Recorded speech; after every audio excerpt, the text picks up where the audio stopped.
Salam semua para tetua, jumpa lagi bersama Mimin di channel Alurmu. Semoga para pendengar Alurmu selalu senantiasa dinaungi kebahagiaan, kesehatan, serta rezeki yang cukup. Oke, Mimin langsung lanjut ceritanya. Selamat mendengarkan dan hidupkan imajinasi para tetua. Cerita pun dimulai.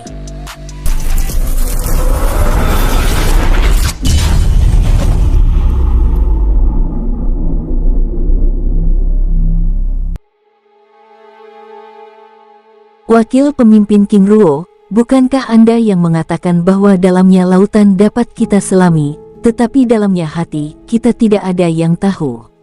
Lalu bagaimana kami bisa percaya kata-kata Anda? Aku curiga Anda telah menemukan rahasia di makam waktu, dan merahasiakannya untuk diri sendiri, ucap seorang tetua, sambil menatap sinis. King Ruo menggelengkan kepala. Sebagai sekte aliran putih, aku sangat kecewa dengan sikap kalian. Rasa hormat dan percayaku pada kalian benar-benar hilang, ucapnya sambil mengeluarkan bola kristal kenangan. Ini adalah rahasiaku. Seharusnya aku tidak melakukannya, tetapi kalian memaksaku, ucap King Ruo sambil meneteskan setetes darah pada bola kristal tersebut. Bola kristal itu bergetar lalu menampilkan rangkaian peristiwa yang terjadi di Bukit Batu Gersang. Mulai dari kehadiran Jian Yanse dan kelompoknya, pertempuran King Ruo, hingga kemunculan klan Si yang membantai kelompok tersebut dengan brutal, hingga kemunculan palu-palu dari langit yang menyerang ular-ular raksasa. Bola kristal itu lalu tenang kembali. Jian Mintaiji bersama para tetua lainnya terdiam. Mereka merasa bersalah dan malu. Kelompok yang kalian lihat itu adalah pasukan yang datang dari wilayah makam waktu. Jian Mintaiji, perbaiki karakter kalian yang memalukan ini, ucap King Ruo dengan wajah dingin lalu meninggalkan ruangan itu. Wakil pemimpin, mohon tunggu dulu, kami. Patriark, kalian benar-benar memandang rendah niat baikku. Lagi pula aku banyak urusan. Selain itu, aku adalah tamu yang tidak diundang. Patriark, aku menarik kepercayaanku pada sekte kuno yang aku hormati ini, ucap King Ruo sambil meninggalkan ruangan itu. Kilatan cahaya keemasan meninggalkan aula istana sekte pedang terbang. Jian Mintaiji serta semua orang merasa seperti ditampar dengan keras.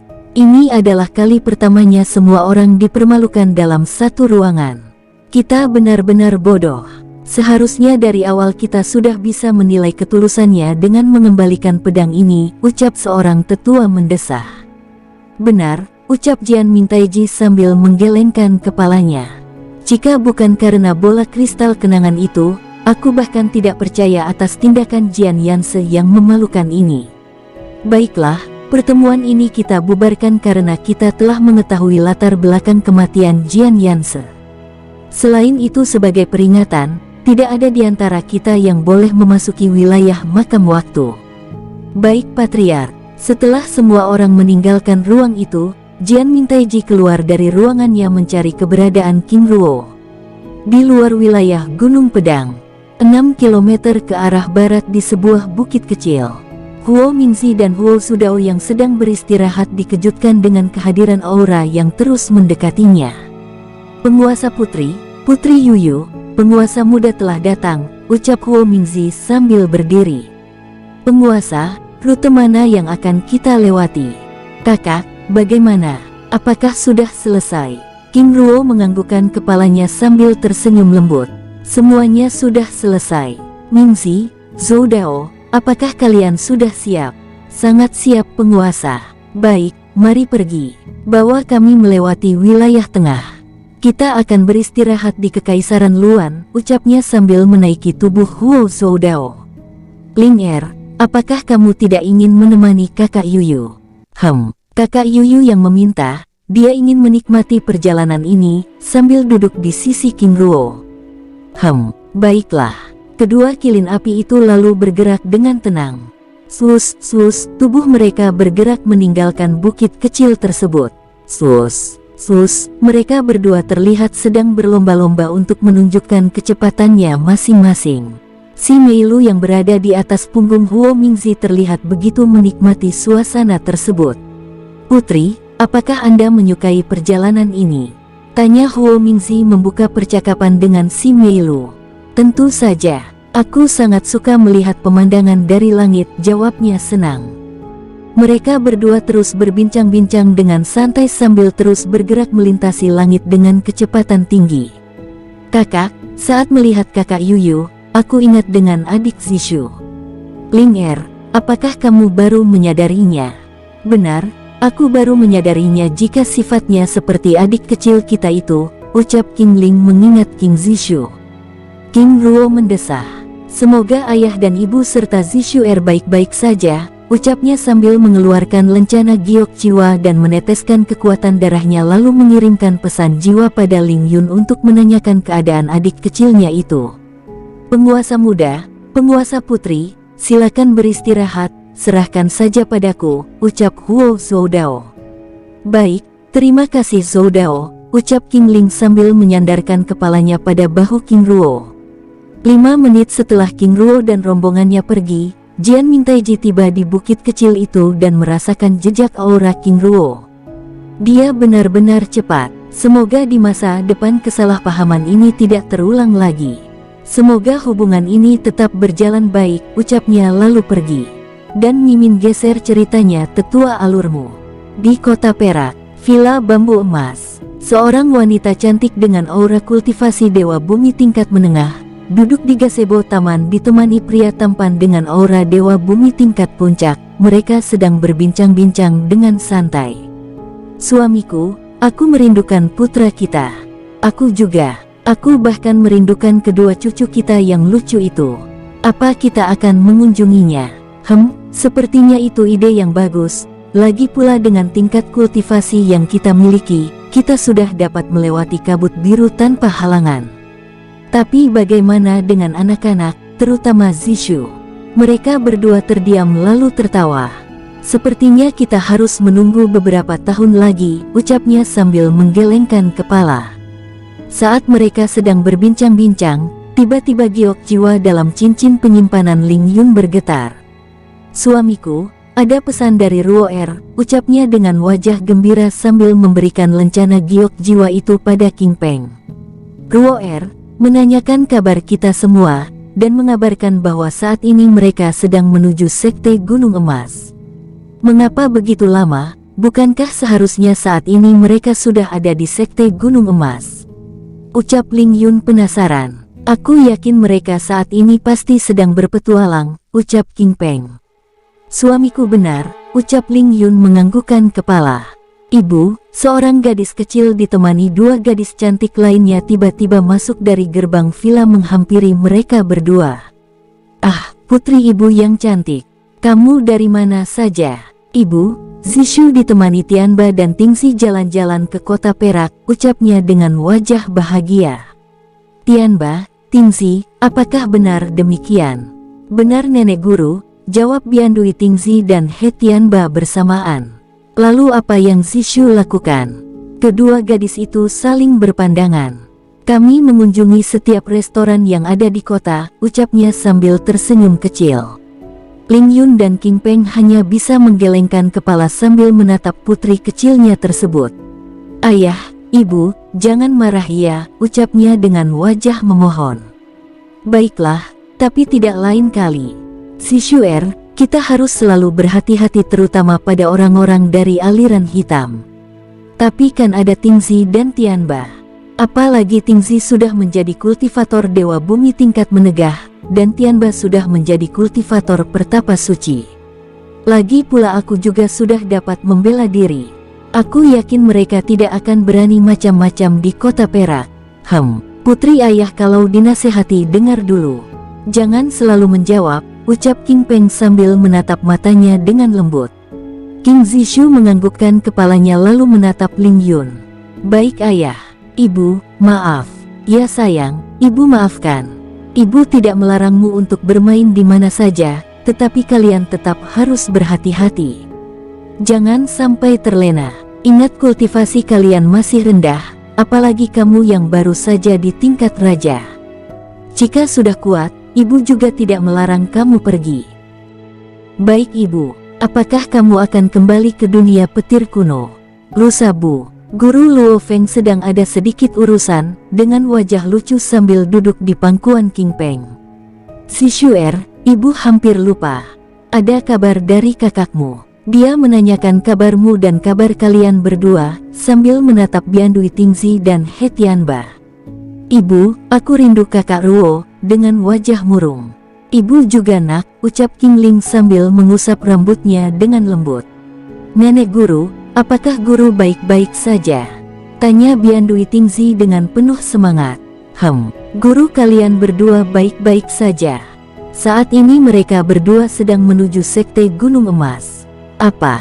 Mereka berdua terkejut. Guru kalian sangat senang bertualang. King Peng menimpal. Kakek guru benar. Bian Dui Tingzi membenarkan bahwa gurunya, King Ruo memang suka bertualang. Nenek guru, karena besok lusa bibi guru akan kembali berlatih dengan Guru Agung Luo Feng. Kami berdua juga akan berlatih di sana, ucap Bian Dui Tingzi. Baiklah, tapi jangan memasuki wilayah terdalam, walaupun Zishu ada di sana. Tetapi itu adalah tempat yang berbeda. Baik nenek guru, terima kasih, ucap kedua gadis itu senang. Baiklah, kalian sekarang bisa beristirahat. Baik nenek guru, ucapnya sambil meninggalkan tempat itu. Si Xuer, apakah kamu juga tidak ingin beristirahat? Aku masih ingin bersama ibu. Lagi pula lusa aku akan kembali ke dunia petir kuno. Apa ibu tidak merindukanku? Hais, putri ibu. Tentu saja ibu sangat merindukanmu, ucapnya sambil memeluknya dengan hangat. Si Xuer, ayah juga sangat merindukanmu, ucap King Peng sambil mengusap rambutnya dengan lembut. Dan Mimin geser ceritanya tetua alurmu. Di wilayah timur benua teratai biru. Di atas langit, 2 kilin api terus bergerak membelah angin. 1 bulan kemudian mereka tiba di Kekaisaran Luan yang merupakan jantung wilayah timur benua teratai biru. Penguasa muda, di depan ada kota besar. Huo Zodao memperlambat gerakannya. Adik itu adalah kota Taeyang. Ibu kota Kekaisaran Luan, ucap si Meilu. Baik, kita akan beristirahat di kota ini. Zodao, Mingsi kalian beristirahatlah ke dunia jiwa. Baik penguasa. Setelah kedua kilin api itu memasuki dunia jiwa, King Ruo membawa King Ling dan si Meilu turun 2 km dari gerbang kota. Kota Taeyang adalah sebuah kota besar berbenteng yang sangat luas. Sebagai ibu kota Kekaisaran Luan, kota Taeyang dijaga dengan ketat, terlebih lagi situasi di wilayah timur yang semakin memanas, setelah adanya pernyataan perang dari Kekaisaran Utara pada Kekaisaran Dong. 2 km dari kota.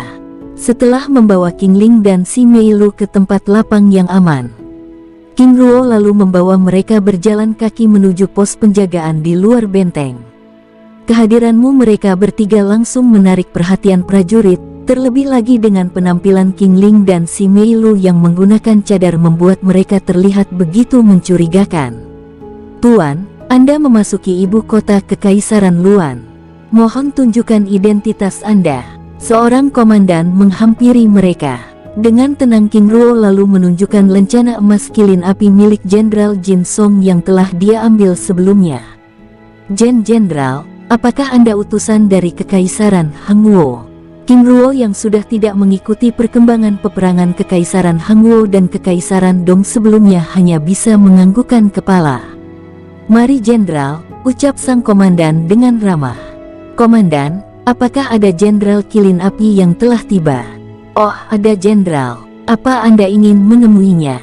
Benar, jawab King Ruo dengan santai. Komandan pasukan itu lalu membawa King Ruo menuju pusat kota dengan kereta kuda. Di dalam kereta kuda, si Meilu menatap King Ruo dan King Ling bergantian. Kakak Yuyu ada apa? Adik Ruo, bagaimana kamu bisa memiliki lencana emas itu? Aku secara tidak sengaja berurusan dengan pihak Kekaisaran Hangwo. Apakah kalian membunuh mereka? King Ruo dan King Ling menganggukkan kepalanya. Si Meilu terdiam. Lalu mengapa kita harus menemui jenderal mereka? Kakak Yuyu, tenanglah. Aku ingin kita beristirahat dengan santai dan tenang, jawab King Ruo tersenyum kecil. Setelah berjalan cukup lama, mereka akhirnya tiba di istana tamu Kekaisaran. Sebuah tempat khusus yang diberikan oleh Kaisar Ning Hao pada prajurit elit dari Kekaisaran Hangzhou. "Jenderal, kita telah tiba. Mari," ucapnya sambil membawa King Ruo dan rombongannya mendekati gerbang istana. "Jenderal, tunggu dulu," ucapnya lalu meninggalkan King Ruo dan rombongan di depan pintu. Tidak lama kemudian komandan tersebut keluar dan mempersilakan King Ruo untuk masuk. "Jenderal, aku pergi dulu," ucap sang komandan sambil menangkupkan tangannya dengan hormat. "Komandan, terima kasih," ucap King Ruo ramah. Setelah komandan itu pergi, King Ruo lalu membawa rombongannya memasuki ruangan istana tersebut. Di dalam ruangan, tiba-tiba semua berlutut, hormat pada Guru Agung King Ruo, ucap Qiao Feng dan Jing Xiuhuan bersamaan. "Jenderal, bangunlah," ucap King Ruo ramah. "Terima kasih Guru Agung." Jenderal kelima dan jenderal ketujuh pasukan Kilin Api itu sangat bahagia. "Guru Agung, aku benar-benar tidak menyangka kita akan bertemu di tempat ini," ucap Jing Xiuhuan senang. "Bagaimana kabar Jenderal Besar?" "Baik Guru Agung, saat ini Jenderal Besar dan Yang Mulia Kaisar masih berada di kerajaan Souzi," jawab Qiao Feng dengan penuh semangat. Di sisi King Ruo dan King Ling, si Mei Lu hanya bisa terdiam. Dia tidak menyangka jika adiknya tersebut adalah orang yang sangat dihormati oleh para jenderal tersebut. "Guru Agung, dia?" tanya Jing Xiuhuan sambil menatap si Mei Lu. "Oh, dia adalah kakakku, namanya King Yuyu," ucap King Ruo. Para jenderal itu lalu menyapa si Mei Lu dengan hormat serta mempersilakan King Ruo dan rombongannya untuk duduk. "Jenderal Qiao Feng, sudah berapa lama kalian berada di tempat ini?" "1 bulan Guru Agung. Setelah itu akan ada lagi jenderal lain yang mengganti." "Mengapa bisa demikian?" "Sebagai pasukan khusus yang menjaga keamanan Kaisar, kami diminta tetap berada di tempat ini." Mengapa kalian diminta ke tempat ini?" tanya King Ruo. "Sebenarnya kami diminta secara khusus oleh Kaisar Ning Hao untuk melindungi dirinya. Hal itu bermula dengan keberhasilan Kekaisaran Hangzhou mengalahkan serangan Pangeran Ye Huang. Selain itu, wilayah yang bersentuhan langsung dengan Kekaisaran Dong adalah Kekaisaran Luan, karena Kekaisaran Meng di utara telah menyatakan sikap untuk menginvasi wilayah Kekaisaran Dong," jawabnya menjelaskan. "Aku mengerti. Ini terlihat sebagai bentuk antisipasi dari serangan tidak terduga yang dilancarkan oleh Kekaisaran Meng pada Kekaisaran Luan." "Apakah Guru Agung tahu hal ini?" tanya Qiao Feng. "Kami secara tidak sengaja melihat pergerakan Kekaisaran Dong ke arah utara. Guru Agung, dalam kekacauan ini, Kekaisaran Hangzhou berada di tempat yang paling aman, karena jauh dari wilayah pertempuran, dan kami yakin Kekaisaran Dong juga tidak akan berani bergerak menyerang, sedangkan Kekaisaran Luan adalah wilayah yang paling rentan. Lalu siapa yang melindungi Kaisar Qiang Yonggan?" "Guru Agung, di sisi Yang Mulia Kaisar Qiang Yonggan, ada Jenderal Besar Jian Toutian, dan Jenderal Liu Qiu serta jenderal lainnya." "Jenderal Xiuhuan, karena kalian masih lama di tempat ini berarti kita dapat melakukan perbincangan di lain waktu. Kami bertiga baru saja tiba di tempat ini dan kami ingin beristirahat, apakah boleh?" tanya King Ruo yang melihat King Ling dan si Mei Lu yang merasa tidak nyaman. "Oh maaf Guru Agung, mari." Qiao Feng dan Jing Xiuhuan tanpa berbasa-basi langsung membawa King Ruo dan rombongan kecilnya menuju kamar yang telah disiapkan oleh pihak Kekaisaran Luan. Setelah berjalan cukup lama, mereka akhirnya tiba di halaman indah yang terdapat di belakang istana tersebut. "Guru Agung, jika Anda memerlukan sesuatu, Anda dapat memanggilku." "Qiao Feng, Jing Xiuhuan, terima kasih," ucap King Ruo dengan hormat. Setelah kedua jenderal itu pergi, King Ruo lalu memasuki kamarnya. "Kakak Yuyu, jika perlu sesuatu, panggil saja aku," ucap King Ruo. "Baik, kalian berdua beristirahatlah." "Baik kakak," ucapnya sambil memasuki kamarnya masing-masing. Qiao Feng dan Jing Xiuhuan kembali ke dalam istana dengan wajah gembira. "Para komandan, aku ingin kalian merahasiakan dan tidak membicarakan keberadaan Guru Agung," ucap Qiao Feng tegas. "Baik jenderal, baik, kalian boleh kembali ke posisi masing-masing." Petik 2. Setelah prajurit itu pergi, Qiao Feng dan Jing Xiuhuan kembali melanjutkan pembicaraan santai mereka dengan tenang. Di dalam kamar, setelah membersihkan diri serta menggantikan pakaiannya, si Mei Lu beristirahat dengan tenang. Setelah 1 bulan di atas langit, ternyata dirinya merindukan tempat untuk merebahkan tubuhnya dengan tenang. Matanya yang indah menatap langit kamar itu dengan lekat. Semoga dapat beristirahat dengan tenang, batinnya. Sebelumnya dia dengan jelas melihat tatapan King Ruo yang sepertinya tidak senang dengan cerita pergerakan Kekaisaran Meng yang menyerang Kekaisaran Dong. Di dalam aula istana Kekaisaran Luan, Kaisar Ninghao duduk dengan tenang didampingi para menteri dan para jenderal. Yang mulia Kaisar, kita telah kedatangan 1 jenderal kilin api lagi yang saat ini sedang bersama dengan Jenderal Qiao Feng dan Jing Xiuhuan, sang komandan melapor. Bagus. Dengan demikian, aku tidak perlu merisaukan keamanan ibu kota kekaisaran ini. Dan aku juga merasa senang karena Kaisar Qiang Yonggan ternyata benar-benar memperhatikan masalah ini. Yang mulia Kaisar, apakah kita perlu memanggil jenderal itu? Itu tidak perlu. Lagi pula jenderal baru tersebut juga baru datang. Selain itu, tugas mereka sebagai pasukan pelindung bayangan hanya perlu diketahui oleh para petinggi kekaisaran. Baik yang mulia. Setelah melaporkan hal itu, sang komandan tersebut lalu meninggalkan aula istana dan kembali bertugas.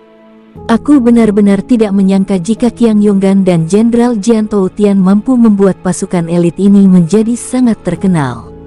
Aku juga tidak menyangka, bahkan pasukan kekaisaran mereka begitu luar biasa, ucap seorang menteri menimpali.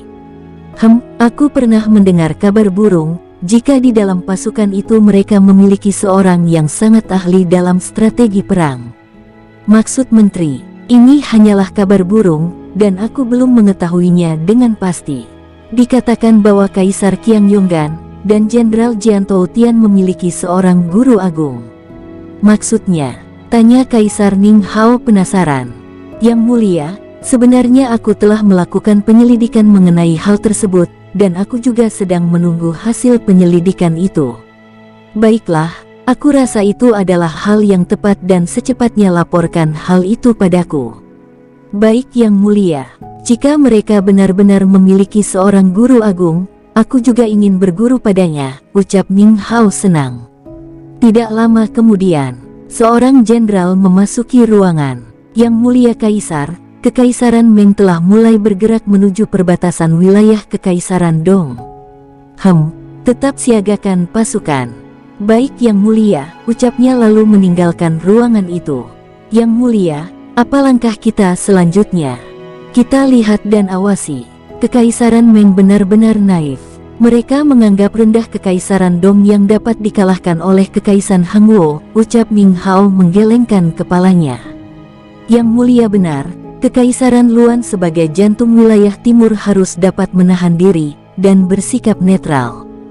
Jika kita terlibat dalam kekacauan ini, aku takut kita akan menjadi pusat serangan, ucap seorang menteri berpendapat. Benar, tapi jika salah satu di antara mereka menyerang, maka kita siap melayaninya, ucap Ninghao tegas. Situasi di jantung benua timur saat ini benar-benar mulai memanas. Pergerakan yang dilakukan oleh Kekaisaran Meng di utara membuat suasana di wilayah perbatasan Kekaisaran Dong kini mulai menegang. Kekalahan yang telah dialami oleh Ye Huang dalam menginvasi Kekaisaran Hangguo benar-benar telah membawa dampak yang sangat buruk pada Kekaisaran Dong. Sebagai kekaisaran yang ditakuti, kini Kekaisaran Dong benar-benar telah kehilangan taringnya, bahkan Kekaisaran Meng yang ada di utara kini tidak lagi takut pada mereka. Di atas tembok benteng perbatasan Kekaisaran Dong dengan Kekaisaran Meng, seorang jenderal muda menatap wilayah yang berada di wilayah Kekaisaran Meng dengan tajam. Jenderal Yan Xiaoer, pasukan Kekaisaran Meng telah bergerak, ucap seorang komandan pasukan datang melapor. Baik, sampaikan pada para jenderal yang lain untuk tetap berada di posisi mereka masing-masing. Baik jenderal, komandan, kira-kira berapa lama mereka akan tiba di wilayah netral?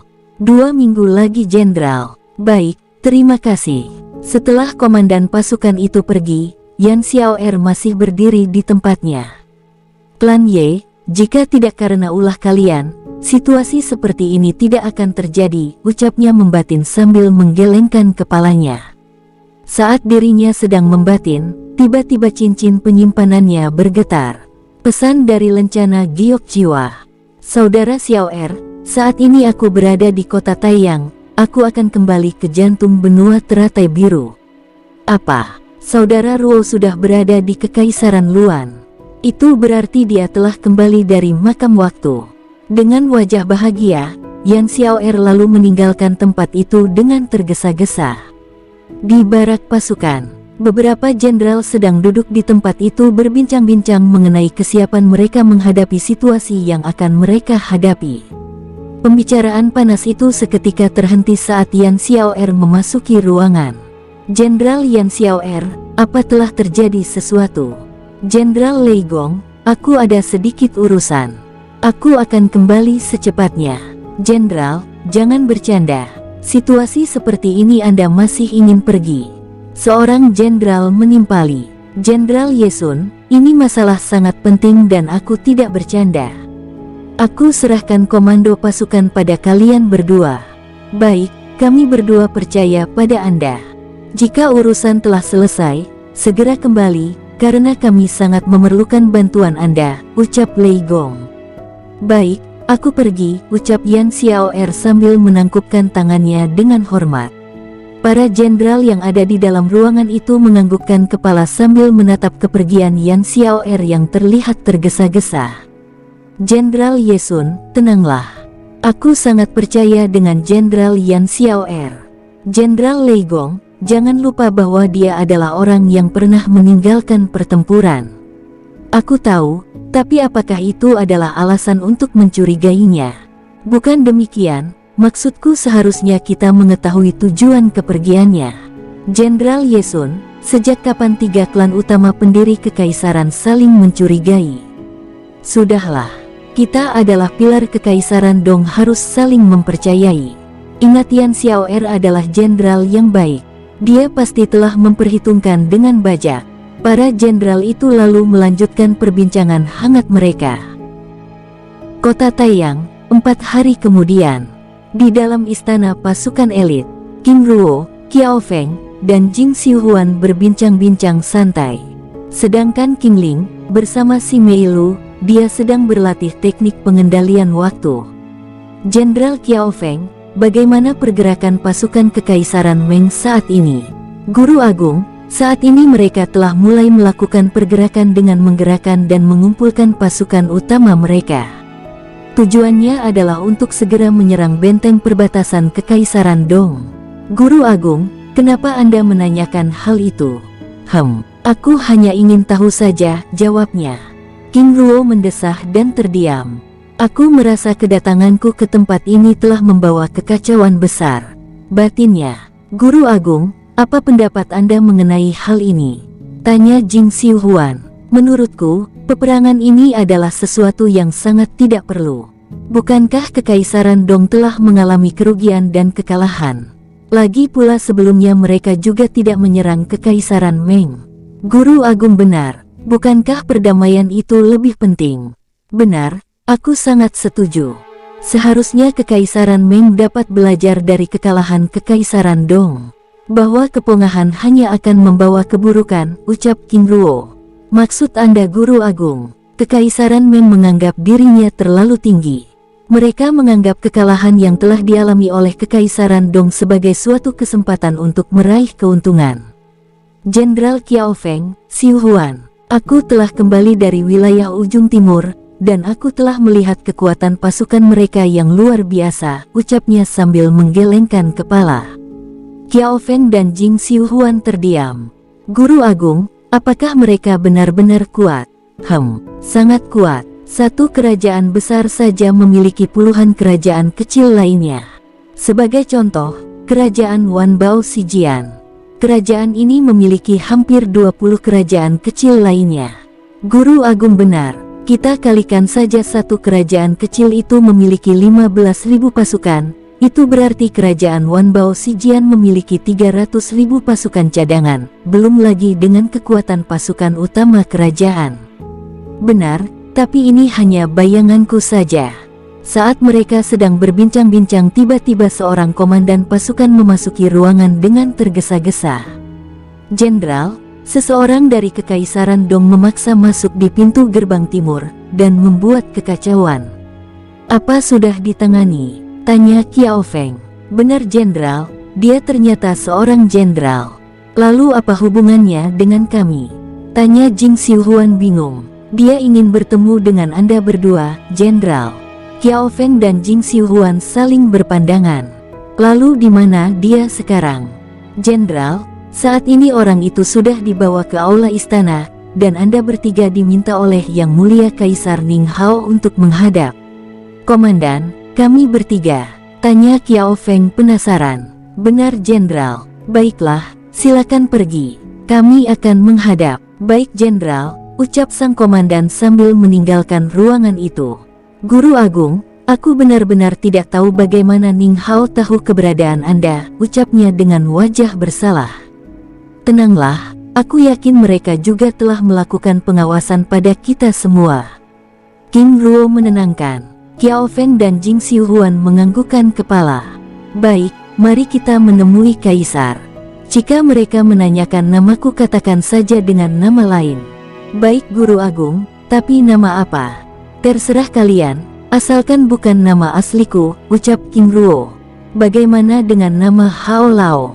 "Tidak masalah," jawab King Ruo santai. "Baik, mari pergi."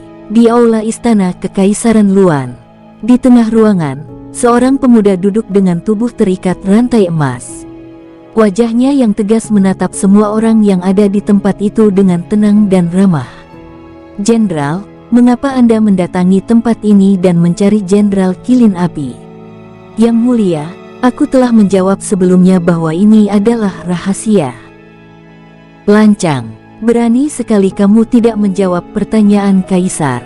Apakah kamu ingin mati?" teriak seorang jenderal sambil menghampiri pemuda tersebut dan ingin menamparnya.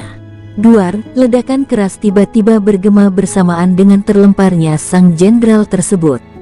Tiba-tiba ruangan menjadi senyap. Siapa yang melakukannya? Semua orang membatin saat melihat pemuda yang dirantai itu bahkan tidak bergerak sedikit pun. Tidak lama kemudian, 3 pemuda memasuki ruangan. "Apakah kalian yang melakukannya?" tanya sang jenderal yang terlempar itu menatap nyalang. "Aku yang melakukannya," jawab King Ruo santai. "Bajingan, kau begitu lancang telah melukai seorang jenderal di hadapan sang kaisar," teriaknya sengit. Qiao Feng dan Jing Xiuhuan begitu terkejut dengan pernyataan itu. Tanpa takut dan gentar, Qiao Feng langsung menyerang dan menghajarnya. Wush! Duar, ledakan keras sekali lagi bergema. "Ah!" Sang jenderal sekali lagi terlempar hingga menghantam pilar istana. "Tutup mulutmu, bersikaplah seperti seorang jenderal," teriak Qiao Feng marah. Suasana di dalam ruangan itu menjadi tegang. Kaisar Ning Hao bahkan sampai berdiri dari tahtanya. "Jenderal Ding Tianggang, cukup. Pulihkan dirimu." "Jenderal Qiao Feng, jelaskan masalah ini," ucap sang kaisar sambil menatap King Ruo yang berdiri dengan tenang. "Yang Mulia Kaisar, Jenderal Tianggang telah melakukan sesuatu yang salah, dan begitu lancang mengatai saudara kami dengan kasar. Aku hanya mengajarinya bagaimana bersikap." Saudara Ruo, sang pemuda yang terlilit rantai emas itu menyebut nama King Ruo sambil berlutut dengan hormat. "Saudaraku Xiao Er, bagaimana kamu bisa ada di tempat ini?" ucap King Ruo sambil memintanya untuk berdiri. 4 hari yang lalu, saat aku mendapat kabar darimu, aku langsung datang ke tempat ini." "Hais, kamu ini, apakah ini lebih penting dari masalah perang yang kamu tinggalkan itu?" ucap King Ruo sambil melepaskan ikatan rantai emas dengan santai. Kaisar Ning Hao serta pejabat kekaisaran dan para jenderal yang ada di dalam ruangan itu terdiam. Mereka tidak menyangka bahwa jenderal dari Kekaisaran Dong itu ternyata memiliki hubungan saudara dengan jenderal pasukan Kilin Api. Yang membuat mereka lebih terkejut lagi adalah tindakan King Ruo yang melepaskan lilitan rantai emas pada tubuh Yan Xiaoer yang begitu mudah. Bagaimana mungkin? Ucap salah satu jenderal yang mengikat Yan Xiaoer dengan heran. Sepertinya nama samaran itu tidak bisa digunakan, ucap Qiao Feng berbicara pada Jing Xiuhuan melalui telepati. Benar, jenderal ini telah menyebut nama Guru Agung. Semoga tidak menjadi masalah. Yang mulia Kaisar, dia adalah saudaraku. Maaf telah berbuat lancang di hadapan Anda sebelumnya, ucap King Ruo sambil menangkupkan tangannya dengan hormat. Apakah Anda jenderal baru itu? Benar yang mulia Kaisar. Jenderal Ruo, apakah itu nama Anda? Benar yang mulia. Jenderal Ruo, saudara Anda telah membuat masalah. Selain itu, ada hubungan apa Anda dengan jenderal dari Kekaisaran Dong? Sedangkan Anda sendiri adalah jenderal Kekaisaran Hangguo. Yang mulia, untuk masalah yang telah dilakukan oleh saudaraku sebelumnya, aku mohon pengampunan Anda. Adapun hubungan kami, aku dan Jenderal Yan Xiaoer adalah teman seperjuangan yang pernah bertempur hidup dan mati bersama. Itu berarti tidak ada ikatan darah. Benar, tapi aku telah menjadikannya dan menganggap dia sebagai saudara kandungku, ucap King Ruo menjelaskan. Yan Xiaoer terdiam, matanya yang tenang tampak mulai berkaca-kaca. Walaupun demikian dia telah melanggar aturan, dan aku tidak ingin membedakan jenderal, atau prajurit, bahkan pejabat sekalipun. Jika mereka melanggar aturan, maka mereka harus mendapat hukuman. Ini hanya kesalahpahaman. Mohon kebijaksanaan dari Yang Mulia Kaisar untuk memberikan hukuman yang pantas, ucap King Ruo dengan tenang. Jenderal Ruo, menghormati Anda sebagai pasukan pelindung yang dikirim khusus untuk melindungi kota ini, aku hanya meminta Jenderal Yan Xiaoer untuk membayar biaya sebesar 7 juta kristal jiwa sebagai bentuk kompensasi atas kerusakan yang telah ditimbulkannya, baik itu kerusakan bangunan maupun luka yang dialami oleh para prajurit, ucap Sang Kaisar. Yang Mulia Kaisar, Anda sangat bijaksana, aku menyetujuinya, ucap King Ruo sambil memberikan cincin penyimpanan kepada seorang menteri. Mohon diperiksa. Sang menteri lalu menerima cincin penyimpanan itu dan memeriksanya lalu memberikannya pada Kaisar Ning Hao. Yang Mulia, sesuai dengan jumlah yang telah Anda sebutkan. Semua orang yang ada di dalam ruangan itu menatap King Ruo dengan heran. Dia sungguh kaya dan dermawan, batin semua orang bahkan Qiao Feng dan Jing Xiuhuan hanya bisa ternganga. Yan Xiaoer hanya bisa menggelengkan kepala. Saudaraku, terima kasih, ucapnya dengan lirih. Baik, karena masalah ini telah selesai, apakah ada sesuatu yang ingin Anda sampaikan? Yang Mulia Kaisar, aku ingin membawa saudaraku ini beristirahat beberapa hari sebelum dia kembali ke Kaisaran Dong, apakah boleh? Ning Hao terdiam sejenak, lalu menggelengkan kepalanya. Membiarkan seorang jenderal pasukan kekaisaran yang akan berperang berada di wilayah netral adalah sesuatu yang sangat dilarang, karena dapat memantik pertikaian yang lain. Mohon Jenderal Ruo memahami masalah ini, walaupun demikian, aku akan memberi waktu hingga sore ini. Jenderal Yan Xiaoer, sebelum malam, mohon segera tinggalkan kota ini, ucap Sang Kaisar. Baik Yang Mulia, terima kasih, ucap Yan Xiaoer sambil menangkupkan tangannya dengan hormat. Yang Mulia, kami undur diri, ucap King Ruo dengan hormat lalu membawa rombongannya meninggalkan tempat itu. Setelah King Ruo dan rombongannya pergi, Ning Hao meminta semua orang untuk merahasiakan peristiwa tersebut. Karena masalah ini sangat sensitif, aku tidak ingin mendengar masalah ini sampai bocor. Apalagi menyinggung ketiga jenderal itu, ucap Sang Kaisar. Baik Yang Mulia, baik, kalian semua silakan kembali untuk beristirahat. Setelah semua orang pergi, beberapa jenderal naga emas yang sebelumnya berada di tempat persembunyiannya keluar menemui Kaisar Ning Hao, bahkan Jenderal Ding Tianggang juga kembali. Ding Tianggang, bagaimana pendapatmu? Ucap tanya Sang Kaisar. Yang Mulia, para jenderal kilin api ini benar-benar kuat, terutama Jenderal Ruo itu. Aku bahkan benar-benar tidak dapat merasakan kehadiran serangannya. Tapi ini sangat aneh. Ning Wei, apa maksudmu? Yang mulia, jenderal pasukan elit Kekaisaran Hangwo memang ada 7 orang, tapi aku baru tahu ada nama Jenderal Ruo. Jika aku tidak salah ingat, ada Jenderal Jian Toutian, Jin Song, Liu Qiu, Qiang Shouseng, Qiao Feng, Jing Xiuhuan, dan Raja Kerajaan Shouzi, Wu Zengyi. Mereka semua terdiam. Itu berarti dia bukan salah satu jenderal pasukan elit. Lalu bagaimana dia bisa memiliki lencana emas kilin api? Tanya Ning Hao penasaran. Ning Wei, panggil orang-orangmu. Lakukan pengawasan dan penyelidikan. Baik Yang Mulia, ucapnya lalu meninggalkan tempat itu. Ding Tianggang, ini untukmu. Sambil memberikan 2.500.000 kristal jiwa. Yang mulia ini sangat banyak.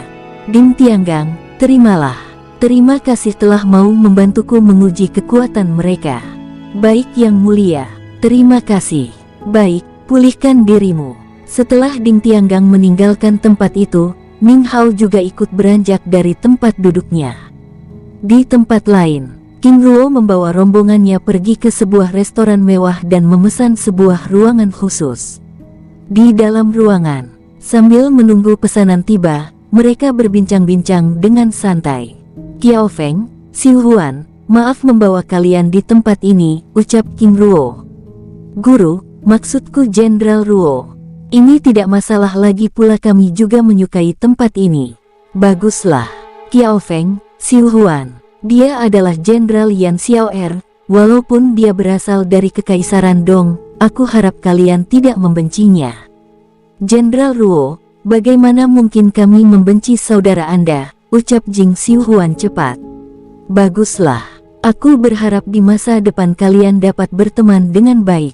Jenderal Ruo, sebelumnya Anda seperti ingin menyampaikan sesuatu, apa itu? Oh, aku hampir lupa. Aku membawa kalian ke tempat ini untuk menghindari pengawasan dari pasukan naga emas. Maksud Anda Jenderal, di dalam aula istana sebelumnya, apakah kalian tidak merasakan beberapa sosok yang bersembunyi di balik ilusi pilar istana? Qiao Feng, Jing Xiuhuan dan Yan Xiaoer saling berpandangan, lalu menggelengkan kepala. King Ruo lalu menjelaskan bahwa beberapa kultivator dewa tingkat tinggi, yang merupakan pasukan elit Kekaisaran Luan itu memang sengaja ditempatkan di beberapa titik di dalam ruangan istana untuk melindungi kaisar dan mengawasi para tamu yang datang di tempat itu. Di tempat lain, Ning Wei dan rombongannya yang diutus mengawasi King Ruo dan rombongannya kehilangan jejak. Setelah mencari di berbagai tempat dan tidak menemukan jejak auranya, Ning Wei dan rombongannya lalu kembali ke istana yang merupakan tempat tinggal Qiao Feng dan Jing Xiuhuan untuk berjaga dan menunggu di sana. Di ruangan khusus restoran, Saudara Xiaoer, jelaskan tujuan kedatanganmu. Saudara Ruo, aku ingin menanyakan pendapatmu mengenai masalah yang terjadi saat ini. Pendapat yang seperti apa? Tanya King Ruo heran. Saudara Ruo, tanggapanmu mengenai perang ini? Aku secara pribadi tidak menginginkannya.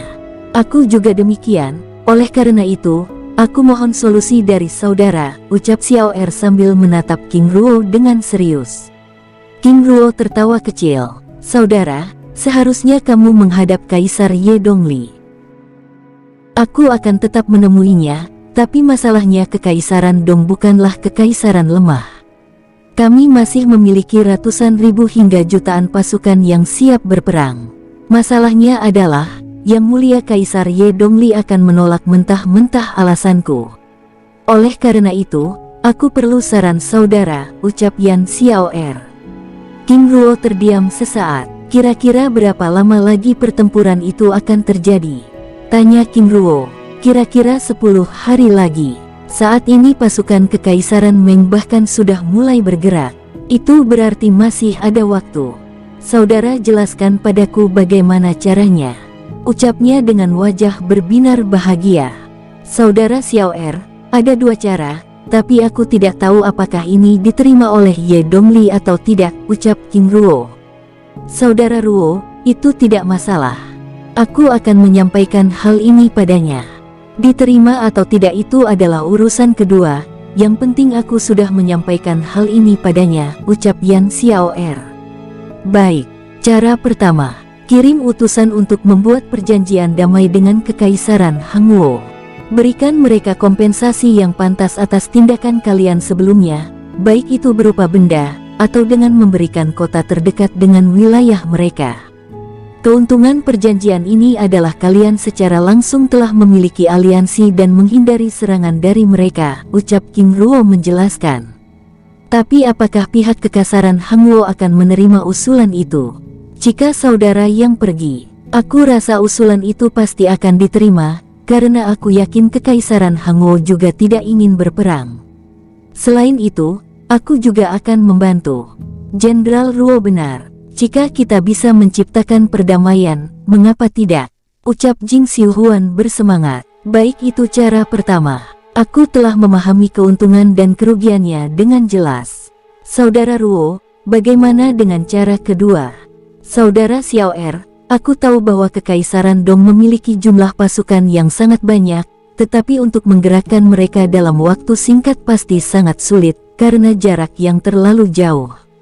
Pasukan palsu yang aku maksud adalah, sebarkan semua pasukan utama yang telah datang untuk berada di luar benteng, hingga berada di wilayah netral. Tempatkan mereka di tempat itu dan biarkan benteng dalam keadaan kosong. Selain itu, gunakan perisai mantra ilusi untuk membuat jumlah kalian terlihat lebih banyak. Saudara Ruo, apakah ini tidak konyol? Saudara Xiao Er, tenanglah, penjelasanku belum selesai, ucap King Ruo sambil tersenyum kecil. Cara ini memang terlihat konyol, karena membiarkan pasukan di luar benteng, dan secara otomatis itu akan membuat mereka terbunuh dengan mudah. Sudah aku sampaikan sebelumnya, namanya juga pasukan palsu. Tugasnya adalah menakuti lawan. Dalam hal ini, kalian harus membuat pasukan khusus yang menyebarkan informasi itu hingga tiba di Kekaisaran Meng. Susupi kota-kota, serta pasukan mereka. Sebarkan informasi bahwa kalian telah siap berperang, bahkan akan siap menyerang. Tapi bagaimana jika mereka menyelidiki kebenaran berita itu? Jenderal Xiao Er, jika mereka telah melihat pasukan asli sudah memenuhi wilayah netral, aku yakin mereka tidak akan berani memasuki wilayah benteng, ucap Qiao Feng bersuara. Jenderal Qiao Feng benar, tapi kelemahannya adalah kalian tidak akan mampu menyimpan kebohongan itu lebih lama. Jika mereka telah mengetahui kebenarannya, maka bersiaplah dengan peperangan yang sebenarnya. Ingat, cara kedua ini sifatnya hanya menunda. Saudara Ruo, terima kasih. Aku mengerti, ucap Yan Xiaoer gembira. Tapi bagaimana jika kita mengajukan perdamaian saja? Justru itu adalah tindakan yang sangat konyol. Kekaisaran Ming akan menganggap Kekaisaran Dong lemah. Saudara Ruo benar. Mereka lalu melanjutkan perbincangan itu dengan santai sambil menikmati makanan yang telah tersedia. Menjelang malam, Yan Xiaoer lalu meninggalkan tempat itu untuk segera kembali ke ibu kota Kekaisaran Dong untuk menemui Kaisar Ye Dongli. Guru Agung sungguh ahli strategi perang, ucap Qiao Feng berbicara pada Jing Xiuhuan melalui telepati sembari menatap King Ruo dengan sangat hormat. Benar, jawab Jing Xiuhuan. Baiklah, kita kembali ke istana. Ingat, jangan menunjukkan tindakan yang mencurigakan karena kalian memang sedang diawasi. Baik Guru Agung. King Ruo dan rombongannya lalu meninggalkan restoran tersebut. Di istana pasukan elit Kilin Api. Di dalam kamar, King Ling yang telah menghentikan latihannya berbincang-bincang dengan si Mei Lu dengan santai. Adik Ling, berapa lama lagi kita akan beristirahat di kota ini? Kakak Yuyu, aku juga tidak tahu. Mungkin kita akan menunggu sampai urusan kakak Ruo selesai. Adik, aku tidak mengerti. Kakak Yuyu, dalam perjalanan kita, hingga tiba di tempat ini, apakah kakak melihat pergerakan pasukan yang begitu banyak dari utara? Itu adalah pasukan Kekaisaran Dong, mungkin mereka akan menyerang wilayah utara, ucap King Ling. Kakak Yuyu, tepatnya merekalah yang akan diserang dari wilayah utara. Lalu apa urusannya dengan adik Ruo? King Ling lalu menceritakan perjalanannya mulai dari Pulau Wugu, membuat kekacauan di Kekaisaran Hangwo, hingga terlibat dalam peperangan antara Kekaisaran Hangwo dan Kekaisaran Dong. Si Mei Lu ternganga. Apakah itu alasannya mengapa para jenderal itu memanggil adik Ruo sebagai guru agung? Benar, bahkan jenderal besar mereka Jian Toutian dan Kaisar Qiang Yonggan memanggil kakak Ruo dengan panggilan itu. Lalu bagaimana dengan masalah saat ini? Peperangan itu memantik kekuatan lain untuk terlibat. Aku menduga ini ada kaitannya dengan klan Yan. Adik Ling, ada apa dengan klan Yan? Di klan Yan, ada Yan Xiaoer, teman dan sahabat kakak Ruo. Selain itu, GG Ruo memiliki tanggung jawab untuk menjaga perdamaian benua teratai biru. Benarkah? Benar, mungkin itu alasannya mengapa kakak Ruo singgah di kota ini. Aku tidak tahu apakah kita akan terlibat secara langsung dalam peperangan ini atau tidak, tetapi sebaiknya kita menunggu saja perkembangannya. Aku mengerti, ucap si Meilu sambil menatap King Ling dengan lekat. Kakak Yuyu, apa ada yang salah? Adikku, kamu sangat beruntung. Suamimu sangat peduli pada temannya, bahkan pada orang lain. King Ling tersenyum lembut. Aku adalah wanita yang berbahagia. Walaupun demikian kadang aku merasa sedih. Mengapa bisa demikian? Kakak Ruo terlalu sering membahayakan dirinya, bahkan beberapa kali hampir terbunuh. Dan aku bahkan hampir bunuh diri karena hal itu, ucapnya dengan wajah sedih. Hush, adik Ling bicara apa? Adik Ruo adalah dewa. Lagi pula sudah ada aku. Aku akan melakukan apa saja untuk melindungi kalian, ucapnya sambil meraih tangan King Ling dan menggenggamnya dengan erat. Kakak Yuyu, terima kasih. Tapi kakak juga harus memikirkan kebahagiaan kakak. Aku yakin kakak Ruo tidak akan senang jika dia menjadi beban untuk kakak. Kalian adalah kebahagiaanku, lalu bagaimana bisa menjadi beban? Kakak, ucap King Ling sambil memeluknya dan menangis terseduh-seduh. Hais, apalagi ini, ucapnya sambil mengusap-usap rambut King Ling dengan lembut. Kakak, aku adalah putri tunggal. Sejak kecil aku begitu ingin merasakan kehadiran seorang saudara. King Ling mengoceh. Aku tidak menyangka wanita tegar dan cantik ini begitu rapuh, batinnya sambil mengusap lemut rambut sang adik ipar. Adik Ling, ingat si Long Er dan Jun Er, ucap si Meilu sambil tertawa kecil. Kakak, tidak lucu. Haha, kamu itu sudah punya 2 putra. Hais. Jika Jun Er melihat, entah bagaimana reaksinya. Si Meilu menggoda sambil menyeka air matanya. Kakak, terima kasih sudah mau menjadi kakak kami berdua, ucap King Ling sambil tersenyum. Aku juga berterima kasih. Kalian berdua telah menerimaku sebagai saudara, balasnya sambil tersenyum lembut. Tiba-tiba ruangan itu menjadi hening. Tiba-tiba mereka berdua tertawa lepas.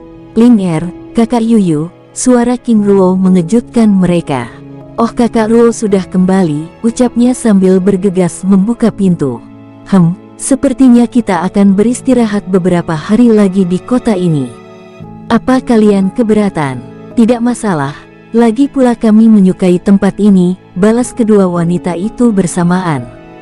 Baik, Ling Er, kakak Yuyu, aku istirahat dulu, ucap King Ruo sambil meninggalkan pintu kamar tersebut. Suamiku maaf, aku masih ingin berbincang dengan kakak Yuyu, nanti aku akan menyusul, ucap King Ling berbicara melalui telepati. Ling Er, temani saja kakak Yuyu. Aku masih ada sedikit urusan, balasnya sambil tersenyum lembut. Setelah mengabari King Ling dan si Meilu, King Ruo lalu meninggalkan tempat itu.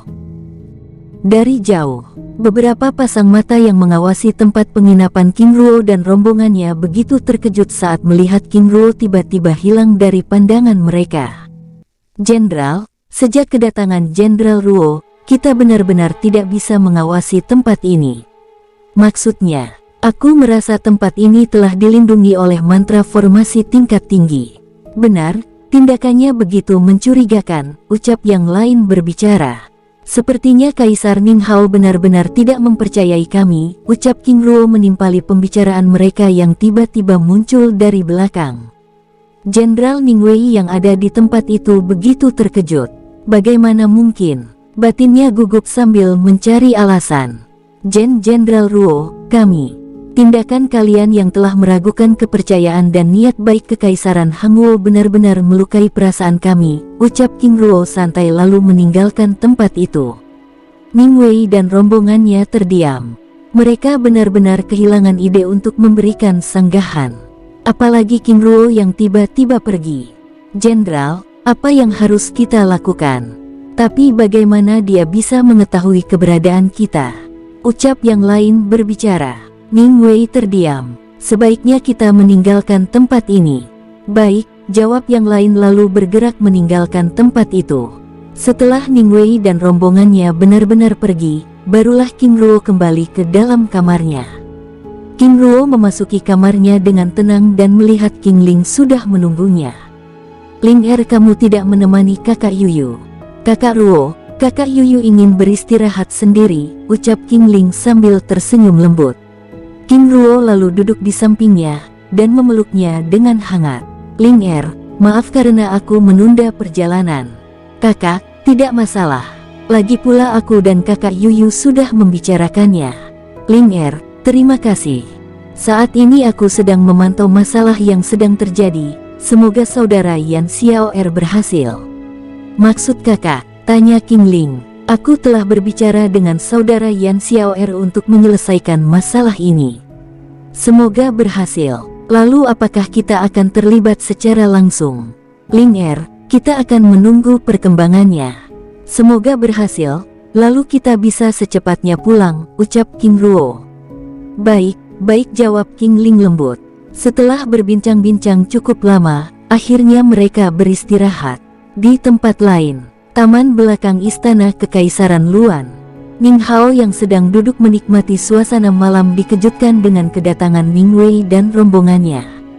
Yang mulia Kaisar, maaf mengganggu istirahat Anda, ucap Ning Wei memberi hormat. Ning Wei, ada apa? Yang mulia Kaisar, tindakan kami telah diketahui oleh Jenderal Ruo. Apa? Tapi bagaimana bisa? Ucap sang Kaisar dengan wajah penasaran. Yang mulia, kami juga tidak tahu bagaimana dia melakukannya. Saat itu kami sedang berada di tempat persembunyian dan mengawasi tempat peristirahatannya. Tiba-tiba dia muncul di belakang kami dan menimpali pembicaraan. Lalu apa yang dia lakukan? Tidak ada yang mulia. Dia hanya mengatakan bahwa dirinya sangat tersinggung atas tindakan kita ini. Lalu apakah jenderal lain mengetahui hal ini? Kemungkinan besar tidak. Ning Hao terdiam cukup lama, lalu mendesah. Kalian pergilah, aku akan memikirkan caranya. Baik yang mulia. Setelah Ning Wei dan rombongannya meninggalkan tempat itu, Ning Hao lalu kembali ke dalam istana dengan wajah masam. Keesokan pagi harinya, Ling apakah kamu tidak merasa bosan? Tidak, kan ada Gege. Apakah Gege merasa bosan? Sambil memeluknya dengan erat. Sepertinya demikian. Aku ingin jalan-jalan, apakah Ling ingin ikut? Sepertinya itu ide yang bagus, lalu bagaimana dengan kakak Yuyu? Tanya King Ling. Kalau dia mau ikut juga boleh. Baik kakak, aku akan mengabarinya sekarang, ucap King Ling sambil beranjak meninggalkan tempat itu. Saat King Ling keluar dari kamar, King Ruo memanggil Husan, Tuhai, Jin Han dan Xiewu. Tuhai, Xiewu, kalian pergilah ke wilayah perbatasan Kekaisaran Dong dan Kekaisaran Meng. Laporkan setiap perkembangan yang ada. Jin Han dan Husan, kalian berdua pergi ke Kekaisaran Hangzhou. Temui Kaisar, Jenderal Liu Qiu dan Jian Toutian, sampaikan pada mereka untuk menerima usulan damai dari Kekaisaran Dong, ucap King Ruo sambil menjelaskan alasannya dengan rinci. Baik penguasa, jawab keempat pelayan bersamaan sambil meninggalkan ruangan itu. Tidak lama kemudian, King Ling kembali bersama si Meilu. Kakak, kami sudah siap. Baik, mari kita pergi. Di depan gerbang, King Ruo meminta pada prajurit yang berjaga untuk tidak mengatakan kepergiannya sambil memberikan cincin penyimpanan yang berisi 2 buah persik abadi dan ratusan ribu kristal jiwa. 15 menit setelah King Ruo dan King Ling serta si Meilu meninggalkan gerbang istana, Kaisar Ning Hao bersama seorang jenderal mendatangi kamar King Ruo. Yang mulia, sepertinya tidak ada orang di dalam ruangan. Apakah mereka telah pergi? Benar, aku juga tidak merasakan adanya aura seseorang di dalam kamar. Apa dia benar-benar meninggalkan tempat ini? Ucapnya dengan wajah panik. Ning Hao lalu menemui prajurit yang berjaga. Prajurit, apa kamu melihat Jenderal Ruo meninggalkan ruangannya? Tidak, Yang Mulia. Aku bahkan telah berjaga dari tadi malam hingga pagi ini. Jika dia kembali kabari aku. Baik, Yang Mulia. Setelah Ning Hao dan jenderal itu pergi, sang prajurit lalu mengirim pesan jiwa pada King Ruo dan melapor bahwa mereka sedang dicari oleh Kaisar Ning Hao. Di jalanan kota, King Ruo yang sedang berjalan tiba-tiba menghentikan langkahnya. Kakak Ruo, ada apa? Ada pesan dari prajurit bahwa Ning Hao ingin menemuiku. Apakah kita akan membatalkan acara hari ini? King Ruo menggelengkan kepalanya. Ling Er, aku sudah tahu maksudnya, dan itu bukanlah urusan yang penting. Sudahlah, jangan dipikirkan. Aku ingin menikmati suasana kota ini, ucap King Ruo sambil melangkahkan kakinya. Mereka bertiga terus berjalan hingga akhirnya tiba di restoran mewah. Kehadiran King Ruo yang didampingi oleh dua wanita bercadar menarik perhatian banyak orang. Lihat, pemuda itu sangat tampan. Aku yakin kedua wanita bercadar itu pasti sangat cantik. Tuan, ucap seorang pelayan cantik menghampirinya dengan hormat. Pelayan, aku ingin ruangan khusus, makanan dan minuman terbaik di tempat ini. Baik Tuan, ucap sang pelayan sambil mengarahkan King Ruo dan rombongannya pada ruang yang dimaksud. Saat King Ruo dan rombongannya hendak menuju tempat tersebut, seorang gadis yang sangat cantik bersama rombongannya menghampiri King Ruo. Tuan muda, kami juga ingin menjadi pelayan Anda. Apakah boleh? Ucap sang wanita dengan hormat. Maksud Anda Nona? Tanya King Ruo bingung. Kami juga ingin menjadi gadis bercadar, sama seperti mereka. King Ruo tiba-tiba tertawa. Hahaha, Nona, Anda salah paham. Dia adalah istri dan kakakku. Sang gadis terlihat salah tingkah. Maaf Tuan, Nyonya, tapi aku benar-benar ingin menjadi pelayan Anda, ucap sang wanita dengan wajah serius. King Ruo menggelengkan kepala. Maaf Nona, aku tidak memerlukan seorang pelayan. Lagi pula jika kalian ingin menjadi pelayan, kalian salah tempat, seharusnya kalian pergi ke istana kekaisaran, jawab King Ruo menolak dengan halus. Baik Tuan, jawab gadis-gadis itu sambil berlalu. Setelah para gadis itu pergi, sang pelayan lalu membawa King Ruo menuju ruangannya.